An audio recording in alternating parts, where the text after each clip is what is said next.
My girlfriend said, "I didn't cheat. I just developed a connection with someone I met on the trip." I asked, "While we were still together?" She said, "It's not that simple." I replied, "It is now." When she came back from her deep connection and saw who handed her the packed suitcase at the door, she forgot how to speak. I'm Daniel, 34, and 3 weeks ago my girlfriend of 4 years came back from a work conference and told me she'd developed a connection with someone else. The way she tried to reframe cheating as some kind of spiritual awakening would have been funny if it hadn't been destroying my life. What she didn't expect was how quickly I'd be done, or who I'd have waiting at the door when she came back for her things. Lauren and I had been together since we were both 30, met through mutual friends, fell into an easy relationship, moved in together after a year. She worked in tech sales, I'm in software development. We had a good life, nice apartment, traveled twice a year, talked vaguely about marriage. I thought we were solid. 2 months ago, Lauren's company sent her to a conference in Austin. 5 days, all expenses paid, networking and panels about industry trends. She'd been excited about it for weeks, new city, chance to make connections, break from routine.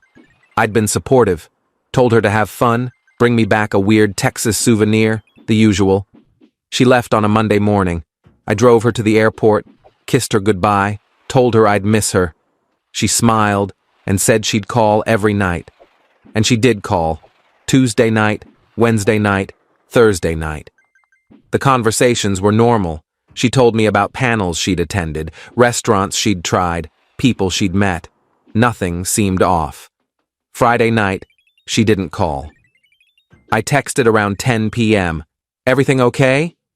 She responded 2 hours later. "Sorry, late dinner with colleagues, exhausted. Talk tomorrow." Saturday morning she texted, "Extending trip by 2 days. Some people are staying through the weekend to explore the city. Okay with you?" I didn't love it, but it wasn't unreasonable. "Sure, have fun, miss you." She came home Monday evening instead of Saturday. When I picked her up from the airport, something felt different. She was distracted, checking her phone constantly, giving short answers to my questions about the trip. I figured she was tired. That night, after we'd both gotten ready for bed, she sat down on the edge of the mattress and said, "We need to talk." Those 4 words. Never good. "What's going on?" I asked. "I met someone at the conference. His name is Marcus. He's from San Francisco, works in venture capital. We spent a lot of time together over the weekend." My stomach dropped. "Okay, and?" "And I think I developed a connection with him, like a real connection, something I haven't felt in a long time." "What does that mean, Lauren?" "It means I'm confused about us, about what I want." "Did you sleep with him?" She looked away. "I didn't cheat on you, Daniel. We just talked, a lot, about life and careers and what we want from the future. He made me realize I've been settling." "Settling? With me?" "That's not what I meant." "Then what did you mean?" "I mean, I think I've been comfortable for too long. Marcus challenged me, made me think about things differently, made me feel alive in a way I haven't felt in years." I sat there processing. "So you met someone at a conference, spent the weekend with him, developed feelings, and now you're telling me you're confused about our 4-year relationship. When you say it like that, it sounds worse than it is." "How is it not that bad, Lauren?" "Because I didn't cheat. I didn't do anything physical. I just connected with someone emotionally. While we were still together? It's not that simple." "It is now," I said. "If you developed feelings for someone else, if you're confused about us, then we're done. I'm not going to compete for your attention while you figure out if I'm good enough compared to some guy you met at a conference." Her face went pale. "Daniel, that's not fair. What's not fair is you coming home and telling me you've been emotionally cheating on me and expecting me to be okay with it because you didn't technically sleep with him." "I wasn't emotionally cheating." "Yes, you were. You spent an entire weekend with another man, developing feelings, and you extended your trip to spend more time with him. That's emotional cheating. And honestly, I don't even believe nothing physical happened. Nothing happened. I don't care. The emotional betrayal is enough. Pack a bag. You can stay at your sister's or a hotel tonight. We'll figure out the apartment later. She stared at me like she couldn't believe what she was hearing. You're breaking up with me, right now, without even discussing this? There's nothing to discuss. You developed feelings for someone else. You told me you're confused about us. I'm making it simple. We're done. Daniel, please. Pack a bag, Lauren. I'm serious. She tried to argue for another 20 minutes. Cried. Said I was being hasty. Said she just needed time to sort through her feelings. I didn't budge. Finally, she packed an overnight bag and left around midnight. I heard her car pull out of the parking lot, and then I just sat on the couch in silence for about 2 hours. Update 1. The next morning, I called my sister Emma and told her everything. She was furious on my behalf. She admitted to developing feelings for someone else and expected you to just wait around while she figured things out. That's insane. I know. What are you going to do? I'm going to pack up her stuff and get her out of the apartment. The lease is in my name. She moved in with me. She can find somewhere else to live. Do you need help? Actually, yeah. Can you come over this weekend? Emma came over Saturday morning with her husband, Greg. We spent the entire day packing Lauren's belongings, clothes, books, toiletries, kitchen items she'd brought, decorative stuff. Everything that was clearly hers went into boxes. We stacked them neatly in the living room. Lauren had been texting me all week, first apologizing, then getting defensive, then trying to explain that she didn't mean to hurt me. I'd responded once. You can come get your things this weekend, let me know when. She texted Saturday evening. Can I come by tomorrow around 2? Fine. Sunday at 1:45, I got a text. I'm bringing Marcus. I want you to meet him. Maybe if you talk to him, you'll understand.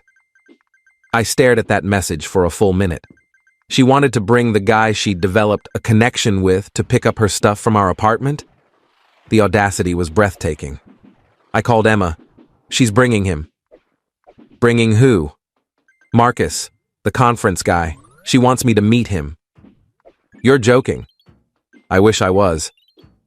What are you going to do? I have an idea.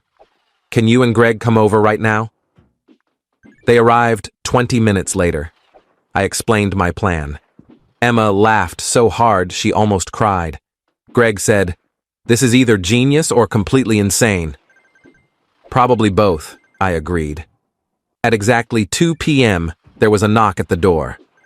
I opened it to find Lauren standing there with a tall guy in an expensive-looking jacket. Marcus. He had that tech bro confidence, firm handshake, direct eye contact, clearly used to getting what he wanted. Daniel, this is Marcus. Marcus, Daniel. Hey man, Marcus said. Lauren's told me a lot about you. I'm sure she has. I stepped aside. Her stuff is in the living room, all packed. Lauren walked in, Marcus following. She stopped when she saw the boxes. You packed everything? You don't live here anymore. Seemed logical. This seems aggressive. It's efficient. Everything's labeled. You can check to make sure I didn't miss anything. Marcus was looking around the apartment like he was evaluating real estate. Nice place. How long have you lived here? 3 years. Lauren moved in 2 years ago. Cool, cool. He picked up one of the boxes. I'll start loading these in the car. Actually, I said, I have someone here who wants to help. I walked to the bedroom door and opened it. Emma stepped out, followed by Greg. Hey, Lauren, Emma said coldly. Been a while. Lauren's face went white. Emma, what are you doing here? Daniel's my brother. I came to help him pack up your stuff and support him while he deals with his girlfriend cheating on him. I didn't cheat. Emotional affairs are still affairs, Lauren. But you know what? I'm not the person Daniel really wanted you to meet today. I opened the front door. Standing there was Lauren's sister, Jen. The look on Lauren's face was priceless. Her mouth literally fell open.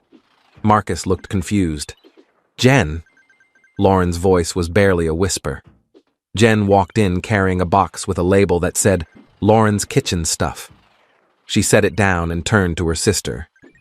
Hey, Lauren, Daniel called me earlier this week, told me what happened, asked if I'd be willing to come by today to help you move your things out. You talked to him? Behind my back? He's not your boyfriend anymore, so there's no behind your back. He called me because he thought you might need family support during this transition. I came because I wanted to tell you to your face what I think about what you did. Jen, you cheated on a good man. And before you say you didn't, yes, you did. Emotional affairs count. You developed feelings for someone else while in a committed relationship. You extended a work trip to spend more time with that person.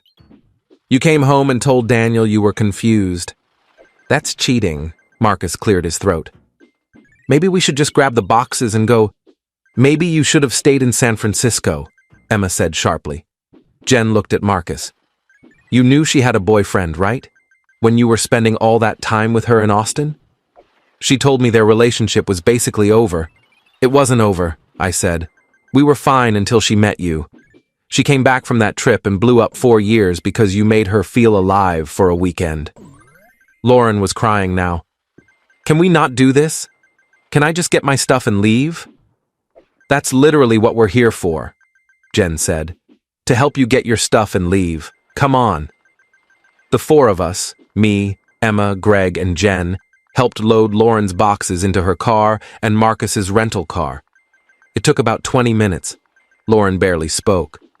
Marcus kept trying to make small talk that nobody responded to. When the last box was loaded, Jen hugged me. You deserve better than this, Daniel. I'm sorry my sister is an idiot. Thanks for coming. Anytime. She turned to Lauren. Call me when you're ready to admit you screwed up. Then they left. I closed the door and stood in my apartment. Our apartment, now just my apartment, and felt this strange mix of sadness and relief. Update 2. The fallout was immediate. Jen apparently had a long conversation with Lauren that night and told her exactly what she thought about the situation. Lauren called me the next day crying, saying I'd humiliated her by having her sister there. You humiliated yourself by bringing the guy you cheated with to pick up your stuff, I replied. I wanted you to understand. Understand what? That you fell for someone else? I already understood that. You made it very clear. Jen won't even talk to me now. My own sister is taking your side. Maybe that should tell you something. She hung up on me. Over the next week, the story spread through our mutual friend group. Reactions were mixed. Some people thought I'd been too harsh. Most thought Lauren had made a series of terrible decisions and was now facing consequences. Marcus apparently went back to San Francisco after that weekend. Lauren texted me about it 2 weeks after she'd moved out. Marcus and I aren't together. The distance is too hard. He said it's not the right time. I didn't respond.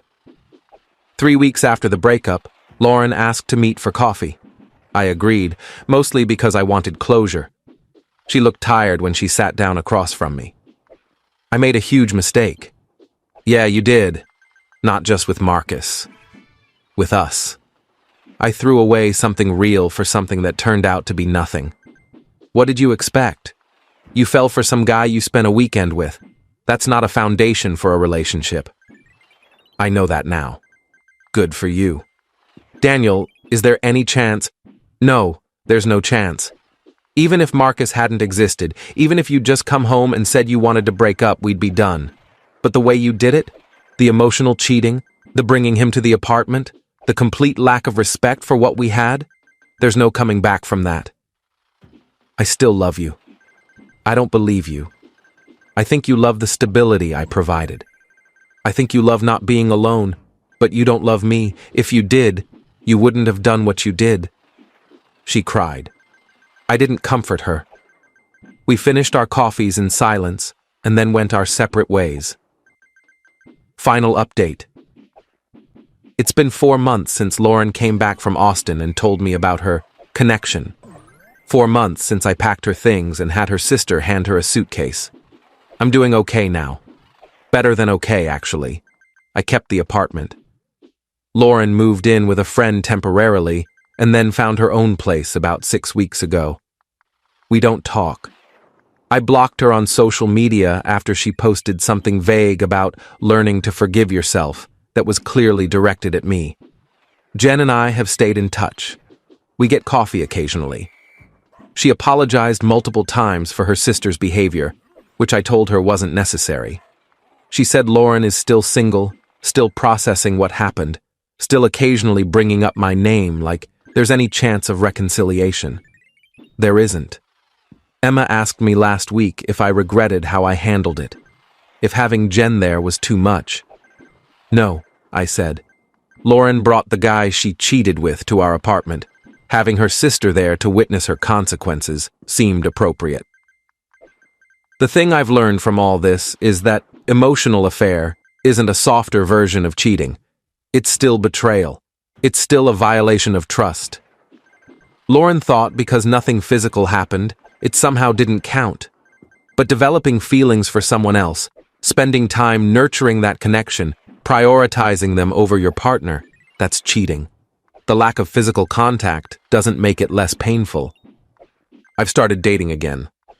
Nothing serious yet, but I'm open to it. I'm more cautious now about people who talk about being bored in relationships or who romanticize the idea of connections that develop quickly.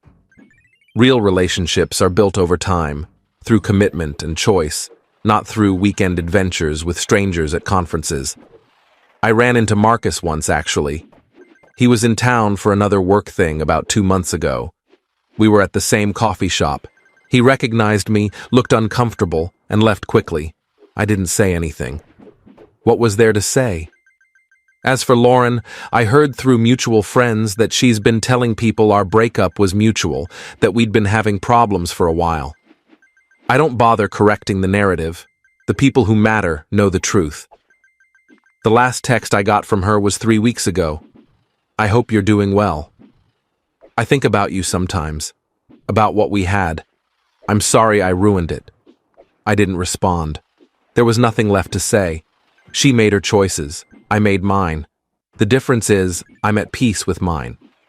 Sometimes I think about that moment when she walked into the apartment and saw Jen standing there. The complete shock on her face. The realization that actions have consequences, and sometimes those consequences involve your own family calling you out. It wasn't about revenge. It was about showing her that what she'd done wasn't okay, and that the people who loved her could see that, even if she couldn't. I hope she learns from this. I hope her next relationship is one where she doesn't sabotage something real for something shiny and new. But that's not my problem anymore. I'm doing fine. The apartment feels like mine again. I've redecorated, changed some furniture, made it a space that doesn't remind me of her. I'm sleeping better, working out more, spending time with friends and family. Life goes on, and honestly, it's going on pretty well without her in it.